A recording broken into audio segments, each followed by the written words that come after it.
أعوذ بالله من الشيطان الرجيم بسم الله الرحمن الرحيم رب اشرح لي صدري ويسر لي أمري واحلل عقدة من لساني يفقهوا قولي। আপুরা আমরা কথা বলছিলাম হচ্ছে যে আসলে আমি জানি না আমরা ট্র্যাক হারিয়ে ফেলেছি কিনা, আমরা ছিলাম বনি ইসরায়েলের ইহুদি হয়ে যাওয়া, সেটা নিয়ে যে আইডেন্টিটি ক্রাইসিস এবং এই যে নিজেদেরকে শ্রেষ্ঠ ভাবা কিন্তু দায়িত্ব নিতে না চাওয়া, হ্যাঁ, কিন্তু শ্রেষ্ঠত্বের সুবিধা নিতে চাওয়া, এই যে সাইকোলজি, এই সাইকোলজিটা বনি ইসরায়েলের মধ্যে পুরো দমে ছিল এবং এখন আমাদের মধ্যে আছে পুরো দমে। হ্যাঁ, এই জন্য মানে মানে আমার মানে আমার অ্যাটিটিউডটাই হচ্ছে বা আমার পার্সপেক্টিভটাই, আমার দৃষ্টিভঙ্গিটাই হচ্ছে আত্মসমালোচনার একটা দৃষ্টিভঙ্গি। অন্যের দিকে আঙ্গুল তোলার আগে আমি নিজের ভুলগুলো বা নিজের আমাদের মুসলিম জাতি হিসেবে আমাদের ভুলগুলোর দিকে আমি খেয়াল করতে আমি বেশি আগ্রহী। হ্যাঁ, তো সেই জন্য এই যে প্র্যাকটিসিং সার্কেলের মধ্যে যে আমাদের খুব অন্যের কাজের সমালোচনা করার একটা প্রবণতা, এটাকে আমি একটু অপছন্দ করি, আল্লাহ ভালো জানেন। আর আলেমদের কথা বলেছি, এই নেক্সট স্লাইডটা নিয়েও কথা বলেছি যে আমি নলেজের ব্যাপারে এম্পাওয়ারমেন্টে বিশ্বাসী, যে মানে সবকিছুর জন্যই আমরা অমুককে জিজ্ঞেস করব তমুককে জিজ্ঞেস করব, এটা না করে আমাদের একটু মোটামুটি একটা ফার্দা মানে একটা বেসিক লেভেলের ফার্দা আইন লেভেলের একটা নলেজ আমাদের থাকা উচিত। এই ব্যাপারটাতে আমি অসম্ভব রকমের হাইলাইট করি। আরেকটা ব্যাপার যেটা আমি একটু বলতে চাই সেটা হচ্ছে যে এটা তো গেল যে যারা অলরেডি প্র্যাকটিস করছেন তাদের ব্যাপারে একটা আত্মসমালোচনা।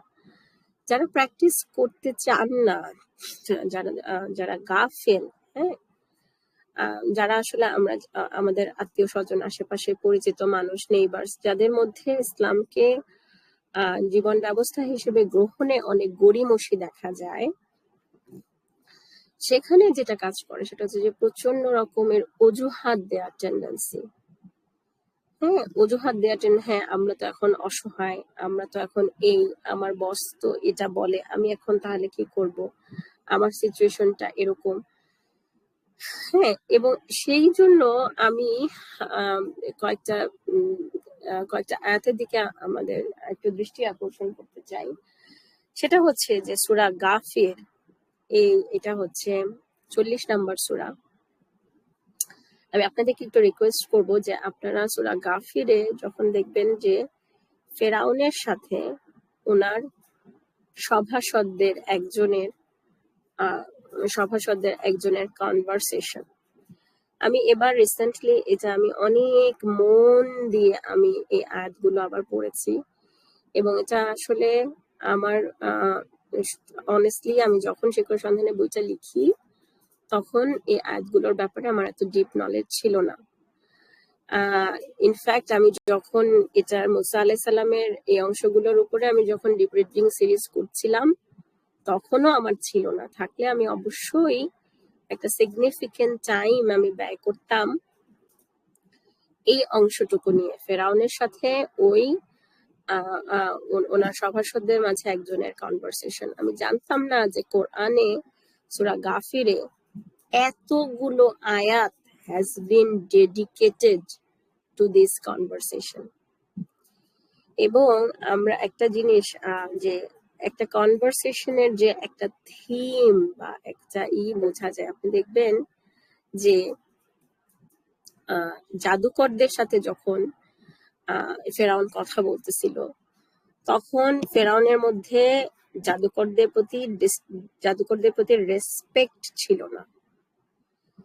আরে তোরা মানে এই সুবিধাভোগী, এরকম একটা এতদিন আমার ইতে থাকার জন্য, হ্যাঁ, মানে আমার গুড বুকে থাকার জন্য এরকম তেলে ভাব করতো। এবং আগে দেখবেন যে বলতেছে যে আমরা তাহলে কি পুরস্কার পাবো, মানে প্রচন্ড রকমের ম্যাটেরিয়ালিস্টিক, কোনো গভীরতা নাই এরকম একটা। তারা যখন এরকম ইউ টার্ন করলো ফেরাউন রেগে মেগে শেষ। হ্যাঁ, আপনি দেখবেন যে টোটালি একটা ডিফারেন্ট রেজোনেন্স, আমরা টোটালি একটা ডিফারেন্ট টোন আমরা পাই সূরা গাফিরের এই আয়াতগুলোতে। হ্যাঁ, আমি যখন পড়তেছিলাম আমি অবাক হচ্ছিলাম, দেখবেন যে অনেকগুলো আয়াত ওই লোকটা কথা বলে যাচ্ছে এবং ফেরাউন মানে খুব ডিসরেসপেক্ট নিয়ে কথা বলতেছে উত্তরে, অথবা বারবার এরপর ফেরাউন এটা বললো, ফেরাউন ওইটা বললো না। একবার শুধু ওখানে কনভারসেশনের একটা পর্যায়ে শুধু ফেরাউন বলতেছে যে হামানকে ডেকে বলতেছে যে এরকম ই করো, অনেক উঁচা ই করো, আমি মুসার রবকে দেখতে চাই।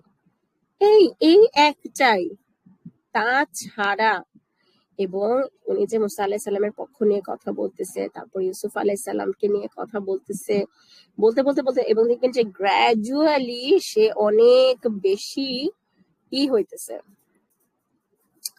গ্রাজুয়ালি সে অনেক বেশি ভোকাল হইতেছে। হ্যাঁ, তার আগে সে মানে সে ইনডিরেক্টলি কথা বলছিল মুসা আলাহিসাল্লামের নাম না নিয়ে, হ্যাঁ, ই করে, ঠিক আছে, মানে যে এইভাবে আমাদেরকে বলতেছে এরকম করে, মানে that was a literary style, literary skill as well, যে যখন আপনি প্রচন্ড একটা প্রতিকূল জায়গায় থাকবেন তখন আপনি দেখবেন যে আপনার সবসময় নাম মেনশন করে হ্যাঁ অমুকের ই করতে হবে না। হ্যাঁ, আমরা ভাববাচ্চে কথা বলতে পারি। হ্যাঁ, হইতে পারে যে আপনি আপনার অফিসে সবাই পয়লা বৈশাখে একটা কিছু করতেছে, আপনি এমনি বলেন যে আপনার মঙ্গল শোভাযাত্রা, তো আপনি এভাবে স্ট্রংলি আপনি বলেন যে এটা কেমন কথা যে প্যাচার মুখোশ পরে এটা করে ওইটা করে আমরা মঙ্গল কামনা করতেছি। আমরা কার কাছে মঙ্গল কামনা করতেছি? সূচি আগুনের ইতে পয়লা বৈশাখের যে গানটা, এসো হে বৈশাখ, বৈশাখকে ডাকার কি আছে? বৈশাখ কি রেসপন্ড করে? এইভাবে এবং এইটা সম্ভব যখন আপনি আপনার কাজের জায়গায় খুব ইনফ্লুয়েন্সিয়াল হন। হ্যাঁ, এই জন্য আমি মুসলিমদের মানে মিনমিন করে থাকা বা এই যে একটা ভয়ের কালচার নিয়ে আমি সবসময় কথা বলি। হ্যাঁ, অমুক জায়গায় গেলে আমার ইমান নষ্ট হয়ে যাবে, তমুক জায়গায় গেলেই আমি এই হয়ে যাব। হাউ অ্যাবাউট আমি গিয়ে সিচুয়েশনটা চেঞ্জ করব? Why don't we have that confidence? Why don't we have the confidence in Allah subhanahu wa ta'ala's promise, যেখানে আল্লাহ বলতেছে শয়তানের চক্রান্ত হচ্ছে দুর্বল, যেখানে আল্লাহ বলতেছে যে আমি তোমাদের সাথে আছি। হ্যাঁ, এবং মানে এই জন্য আমি বলছি যে আপনারা যদি দেখেন তাহলে আপনারা দেখবেন যে আপনারা দেখবেন যে মানে ইট ইজ কোয়াইট পসিবল যে ফেরাউনের সভাসদের মধ্যে সে খুবই কোয়ালিফাইড, অথবা সে খুবই একজন ব্যক্তিত্ব সম্পন্ন, এবং সে এমন একটা তার পার্সোনা ছিল, এমন তার একটা অবস্থান ছিল যে সে যখন একটা কথা বলা শুরু করছে ফেরাউনও সেইটাকে আনডু করার অথবা সেটাকে স্টপ করায় দেওয়ার মতন অবস্থান না। হ্যাঁ, এবং আপনারা ওই আয়াতটাতে ওই আয়াতগুলোতে আপনারা দেখবেন, আল্লাহ যদি তৌফিক দেন তাহলে এই রেকর্ডিংটা যখন আপলোড হবে তখন কেউ একটু কমেন্ট করেন, আমি আপনাদেরকে বলে দিব সূরা গাফিরের কত আয়াত থেকে কত আয়াত আপনারা তো, এবং এরপরের আয়াতগুলোতেই আপনারা দেখবেন যে তাদের কথা আসতেছে, শাস্তির কথা আসতেছে, যারা হচ্ছে বলতো যে আমরা তো দুর্বল ছিলাম। এবং তাদের এটা ইটস আ ভেরি ভয়ের রিমাইন্ডার আমাদের জন্য যে আল্লাহ সুবহানাহু ওয়া তাআলা কোরআনে স্পেসিফিক্যালি বলে দিচ্ছেন সূরা গাফিরে, আমি দুর্বল ছিলাম এবং আমি যারা শক্তিশালী ছিল আমি তাদের কথা শুনছিলাম। এইটা বলে পার পাওয়া যাবে না শাস্তি থেকে। ঠিক আছে, এটা বলে পার পাওয়া যাবে না।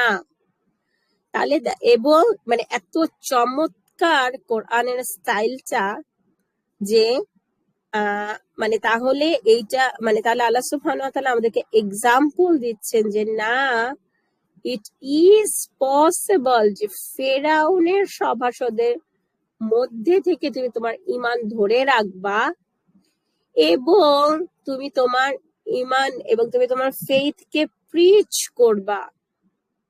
and it shows যে প্রিচিং এর দায়িত্ব শুধু প্রফেটের না, all of us can and should do dawah according to our situations. আপনার নেইবার, আপনার নন প্র্যাকটিসিং নেইবার যদি অসুস্থ থাকে, তাকে একটা খাবার পাঠানো ইজ দাওয়া।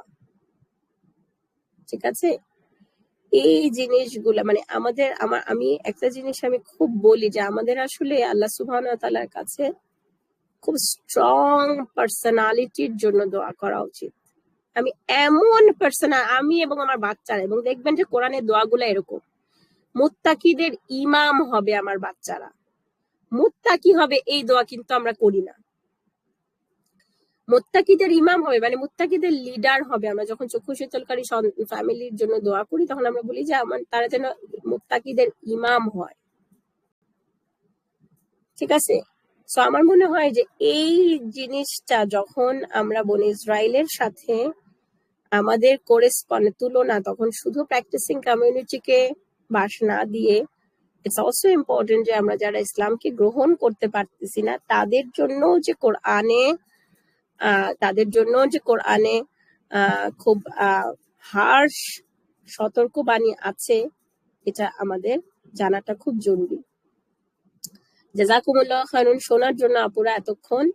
আমরা আগামী পর্ব থেকে ইনশাআল্লাহ আবার স্পেসিফিক ইসরায়েল রাষ্ট্রের হিস্ট্রির সাথে বনি ইসরায়েলের এই টপিকে আমরা আবার চলে যাব ইনশাআল্লাহ। আসসালামু আলাইকুম ওয়া রাহমাতুল্লাহি ওয়া বারাকাতুহু।